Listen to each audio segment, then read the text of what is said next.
Hey guys, welcome back to my channel. Hope you all are doing well. So जैसे कि आपके exams corner पर हैं और काफ़ी सारे फर्स्ट सेमेस्टर के बच्चों के एग्ज़ाम चल भी रहे हैं। मैथ्स का एग्ज़ाम हो चुका है, ठीक है। सो अब आपका नेक्स्ट एग्ज़ाम है इंग्लिश का 15 जनवरी को, ठीक है। इसलिए मैं आपके लिए आज वीडियो लेकर आई हूँ on most important 10 topics for your engineering English exam, ठीक है। तो इसमें हम देखने वाले हैं कि कौन कौन से इंपॉर्टेंट टॉपिक रहेंगे, ठीक है। काफ़ी दिनों से जो है मैं वीडियो नहीं बना पा रही थी, मेरी तबीयत ठीक नहीं थी, लेकिन आज मैं थोड़ा बेटर फील कर रही हूँ। मेरी वॉइस को इग्नोर करें, ठीक है। और आज हम देखेंगे कि कौन से इंपॉर्टेंट टॉपिक्स रहने वाले हैं। सबसे पहले है हमारे पास सब्जेक्ट वर्ब एग्रीमेंट, ठीक है। सब्जेक्ट वर्ब एग्रीमेंट जो है आपका बहुत इंपॉर्टेंट है टॉपिक, ठीक है। इसमें से आपको जो है वो कोई सेंटेंस दे सकते हैं, उसको करेक्ट करने के लिए आपको कह सकते हैं, या एरर फाइंड करने के लिए कह सकते हैं, ठीक है। इस पर आपको 2 मार्क्स का क्वेश्चन आ सकता है, ब्लैंक्स टाइप आ सकता है, कुछ भी, जैसे मतलब कोई शॉर्ट क्वेश्चन टाइप आ सकता है, ठीक है। एक और चीज़, जो इंग्लिश का पेपर होता है ये बहुत इजी होता है और आपकी जो जनरल नॉलेज या आपकी जो स्किल्स है वो चेक करता है। Like last year question paper आया था, उसमें क्वेश्चन आया था कि आपने बताना है कि हम जब पेपर को राइट करते हैं तो उसमें हमने कौन कौन सी बातों का ध्यान देना होता है, ठीक है। तो ये कितना कॉमन क्वेश्चन है, जस्ट आपकी एप्टीट्यूड, आपकी जनरल थिंकिंग के ऊपर ही ये क्वेश्चन जो है बेस्ड है, ठीक है। तो ऐसे वो मतलब आउट ऑफ नोवेयर भी क्वेश्चन डाल देते हैं। वो किसी तरीके से भी पेपर से रिलेट नहीं कर रहा था, लेकिन वो क्वेश्चन आया था, ठीक है। और बाकी जो क्वेश्चंस होते हैं वो जनरली आपके ग्रामर पर बेस्ड होते हैं, जो शॉर्ट होते हैं, ठीक है। और जितने भी मैं आपको इंपॉर्टेंट टॉपिक बताती होती हूँ ना, इनको इन डेप्थ में पढ़ा करो, क्योंकि आप जो एक्चुअल सिलेबस है उसके कंपैरेटिवली बहुत कम मटेरियल जो है पढ़ के जाते हो। और अगर आप वो मटेरियल को भी डेप्थ में नहीं पढ़ोगे तो आप पेपर में लिखोगे ही क्या, ठीक है। तो जो मैं इंपॉर्टेंट बताती हूँ इसका मतलब ये नहीं है कि आपने बाकी टॉपिक्स जो है पढ़ने नहीं है। इम्पॉर्टेंट इन द सेंस ये है कि ये वाले टॉपिक्स आपके छूटे ना। लेकिन अगर आप एक बेटर स्कोर चाहते हैं, बेटर सीजीपीए चाहते हैं, तो आपको पूरा पढ़ के जाना है, ठीक है। सो देख लेते हैं इंपॉर्टेंट टॉपिक्स क्या हैं। सबसे पहले है सब्जेक्ट वर्ब एग्रीमेंट, ठीक है। ये हमारा यूनिट 2 का टॉपिक है और ये वेरी फ्रिक्वेंटली आस्क्ड है, मतलब इस पे क्वेश्चन आता ही आता है, ठीक है। उसके बाद में है हमारे पास it comes in error correction and sentence correction and it is a must do topic, मतलब ये करना ही होता है आपको पेपर के लिए, ठीक है। अब नेक्स्ट देख लेते हैं। इसके बाद है आर्टिकल्स एंड प्रपोजिशंस। जो आर्टिकल्स हैं, जैसे कि आपको पता ही है, हम छोटी क्लासेस में पढ़ते आते हैं, जो आर्टिकल्स है इसके ऊपर आपको ब्लैंक्स टाइप आ सकता है, या आपको कोई सेंटेंस दे सकते हैं, करेक्ट कर दो उस सेंटेंस को, ठीक है। इस टाइप का क्वेश्चन आ सकता है, ए एंड द का यूज़ आ सकता है, ठीक है। और प्रपोजिशंस, ठीक है, प्रपोजिशन के ऊपर भी आपको ब्लैंक्स टाइप आ सकता है। इसमें से आपको मतलब शॉर्ट टाइप आ सकते हैं क्वेश्चन, ठीक है। उसके बाद है आपके पास सेंटेंस स्ट्रक्चर्स, जिसमें कि इन्होंने बात की है फ्रेजेस एंड क्लॉजेस की। तो आपको फ्रेजेस और क्लॉजेस का डिफरेंस पता होना चाहिए। आपको ये पता होना चाहिए complex, simple, compound, complex sentences क्या होते हैं, फ्रेजेस एंड क्लॉजेस क्या होते हैं। Asked as short answer plus correction भी आ सकती है, ठीक है। तो ये जो पार्ट है ये भी ग्रामर का ही पार्ट है, ठीक है। जनरली आपको ग्रामर ही है इसमें।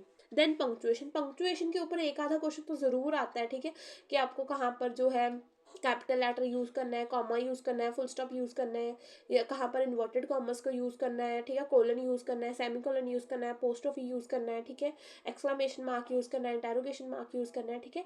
तो आपको पंक्चुएशन की जो जनरल नॉलेज होनी चाहिए। अगर किसी बच्चे को है कि ना उनको थोड़ा नॉलेज चाहिए इसके ऊपर, तो आपको कोई भी इंटरनेट पर 10 मिनट्स का वीडियो देख सकते हैं इंग्लिश के ऊपर, जहाँ पर आपको पंक्चुएशन वगैरह सिखा दें इन जस्ट 10 या 15 मिनट्स। इससे लंबा वीडियो देखने की ज़रूरत नहीं है आपको, ठीक है।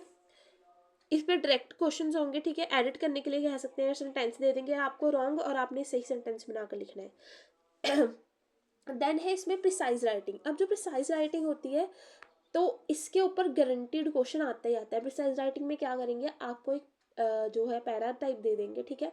तो आपको क्या करना होता है, प्रिसाइज करके लिखना है, यानी कि जितने भी उसमें मान लीजिए उसके अंदर वर्ड्स आ रहे हैं आपके 300, तो मुझे उसका 1/3 करके लिखना है, यानी कि मुझे इसके अंदर से सिर्फ जो भी उसका डाटा है उसको 100 वर्ड्स में लिखना है। अब जिस बच्चे को तो इंग्लिश की बेटर नॉलेज है, वो तो क्या करेगा कि उसको 300 वर्ड में से 100 वर्ड में बना लेगा।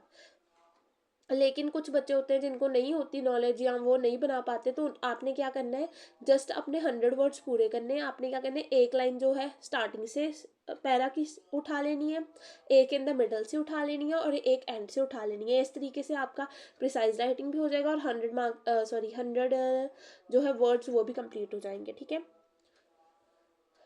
और जो इसका क्या कहते होते हैं,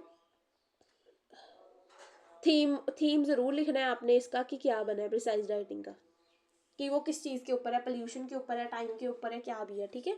तो ये वेरी इंपॉर्टेंट होता है। हाई मार्क्स, इसमें से आपको हाई मार्क्स मिलते हैं अगर आपका फॉर्मेट करेक्ट हो। फॉर्मेट में आपने क्या करना है, सेंटर में लिखना है आपने प्रिसाइज राइटिंग, साइड में लिख देना है total number of words in the passage जो भी 300, फिर आपने लिखना है total number of words in precise writing 100, ठीक है। फिर आपने प्रिसाइज करके वाली राइटिंग लिख देनी है। उसके बाद है कॉम्प्रीहेंशन पैसेज, जैसे कि आपको पता ही है ये हर एक एग्जाम में आता है, अभी तक आपने इतने एग्जाम दिए होंगे इंग्लिश के, ठीक है। इसमें क्या होता है, पैसेज दिया होगा, उसमें से आपने क्वेश्चंस को आंसर करना है, वोकैबुलरी पैसेज में से मिल जाएगी, हर एक पेपर में आता है, ठीक है।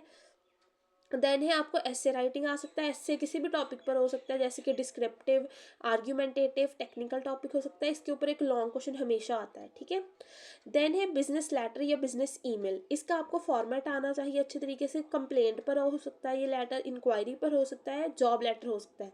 ये हाई स्कोरिंग है अगर इसका फॉर्मेट आपने सही तरीके से राइट वे में लिखा हो। उसके बाद में है रिपोर्ट राइटिंग। रिपोर्ट राइटिंग बहुत इंपॉर्टेंट टॉपिक है और ये फ्रीक्वेंटली आस्क्ड है, ठीक है। अगर आपसे बिजनेस वगैरह ईमेल या लेटर नहीं पूछेंगे तो वो रिपोर्ट राइटिंग या रिज्यूम आपको बनाने के लिए कह देंगे।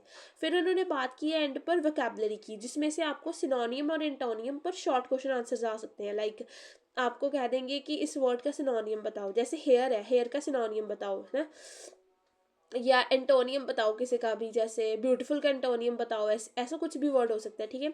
उसके बाद में है वर्ड फॉर्मेशन, प्रीफिक्स, सफिक्स और रूट वर्ड। प्रीफिक्स में कैसे आ सकते हैं, जैसे वर्ड के सामने प्री लगा होगा, आपको दे देंगे प्री शब्द, प्री से आपको 3 बनाने, जैसे प्रिपेयर और जो भी ऐसे हो सकते हैं प्री वर्कआउट, ऐसे 3, ऐसे मतलब आपको 3-4 बनाने। या सफिक्स दे सकते हैं, जैसे एल, आप कुछ भी आप कह सकते हो, केनल कह सकते हो, आप कुछ और कह सकते हो, ओरल कह सकते हो, ठीक है। मतलब आपको उसके ऊपर वर्ड्स बनाने आने चाहिए, ठीक है। इसके ऊपर जनरली शॉर्ट क्वेश्चन टाइप आ सकते हैं, एमसीक्यू तो होते ही नहीं हमारे यहाँ पर, एमसीक्यू लिखा हुआ है, एमसीक्यू टाइप तो आएंगे ही नहीं, 2 मार्क्स में ही आएगा आपको, ठीक है।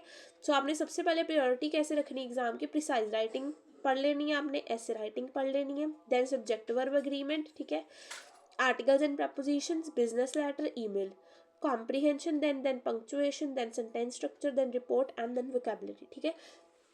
सिंपल जो है आपको कंप्रीहेंशन तो आपको पढ़ने की ज़रूरत नहीं है, ये तो आप ऑन स्पॉट ही क्वेश्चन को देखकर बनाएंगे, ठीक है। और आपको सबसे पहले क्या पढ़ लेना चाहिए, शॉर्ट शॉर्ट चीज़ें पढ़ लीजिए, आर्टिकल्स, प्रपोजिशन पढ़ ली, पंक्चुएशन पढ़ ली, ठीक है। उसके बाद सेंटेंस स्ट्रक्चर पढ़ ली, और जो एसे राइटिंग वगैरह है वो तो आपको खुद से बनाना पड़ेगा ऑन द स्पॉट, ठीक है। लेकिन जो प्रिसाइज राइटिंग है उसका आप कोई भी इंटरनेट से पैसेज निकाल कर उसका 1/3 करके टेस्ट कर सकते हैं कि आपको कितना अच्छा प्रिसाइजली आपको वो काम आ रहा है, ठीक है। तो ये वीडियो था आपका इंग्लिश के ऊपर जो इंपॉर्टेंट टॉपिक्स है उसके ऊपर, ठीक है। इसके बाद मैं आपके लिए वीडियो लेकर आऊँगी फिजिक्स के इंपॉर्टेंट टॉपिक्स के ऊपर, ठीक है। और अगर किसी बच्चे का किसी एल्स का भी एग्ज़ाम है, जैसे आई थिंक सो BW का एग्ज़ाम शायद हुआ नहीं, शायद हो गया, मुझे नॉलेज नहीं है इसके बारे में, आप मुझे कमेंट में बता दीजिए अगर आपका कोई भी एग्ज़ाम पेंडिंग है अभी फर्स्ट सेमेस्टर वालों का, ठीक है। तो मैं उसके ऊपर भी इंपॉर्टेंट टॉपिक्स की वीडियो बनवा दूँगी, ठीक है। So this was the video, thanks for watching, take care, bye bye.